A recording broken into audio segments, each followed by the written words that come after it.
Welcome, Year 11. This is the Science Revision Coach, and I'm just doing a Physics Paper 1 predictions for the 2022 summer exams papers for AQA Combined Science Trilogy course. I've heard some feedback from the Chemistry Paper 1 from my students. I've seen some of the Chemistry 1 feedback online. From various sources, and it seems that it's a very, very different paper from the biology paper 1. So what can we take from this to prepare us for physics paper 1? Before I go any further, please remember to like and subscribe and share this channel so that it can continue to grow, and that you've now done 2 exams. You've still got 4 exams to go, so you still have an opportunity to show the examiner that you do know your science. Okay, so based on the chemistry paper 1, we can see that, I haven't seen the paper myself yet, but based on what my students have told me and what I've seen online, I can see that there was a heavy emphasis on mathematical calculations, which isn't surprising. That's typically the case in chemistry and physics exams compared to biology. And there was also a lot of application type questions or assessment objective 2, AO2 type questions.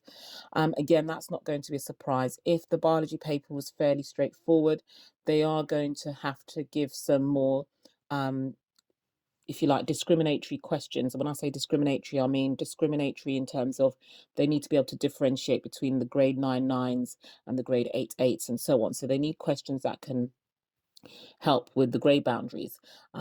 So with the physics paper 1, unlike chemistry paper 1, where there was no topic that was not going to be covered, with physics paper 1, there are topics that have explicitly been noted by the exam board that will not be covered in the exam. So don't worry about those at all. However, with the topics that have been mentioned, you really do need to focus on those areas. What I would say is that because you are given the exam equation sheet, I would strongly advise students to bear in mind that there will be expectations of students to be able to convert units at foundation and higher. So make sure you understand how to convert, say, for example, from kilograms or from grams to kilograms, or for example, from kilowatts to watts and so on. So make sure you're aware of the standard units for each equation. For higher tier, definitely be aware of how to rearrange equations. So make sure you know how to do that, or you've memorized all the triangles, triangle equations as well. Another piece of advice I would say is make sure that you read the question carefully if you are asked to round up to a certain number of significant figures. And bear in mind that even if you've understood the core physics concepts, that you may be asked to apply them to a new scenario. So there may be new scenarios that you're unfamiliar with, but are testing your knowledge of the core concepts in physics. So those would be my ideas about where physics paper 1 may be going.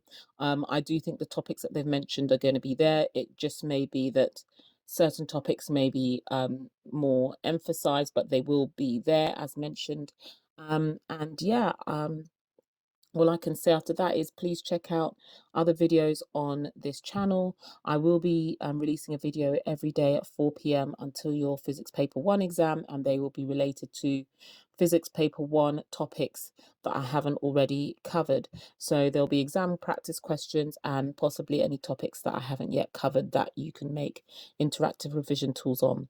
Please don't forget to check out the Science Revision Coach .org website for more resources and information. And again, please like and subscribe and share this channel. And I wish you good luck and goodbye.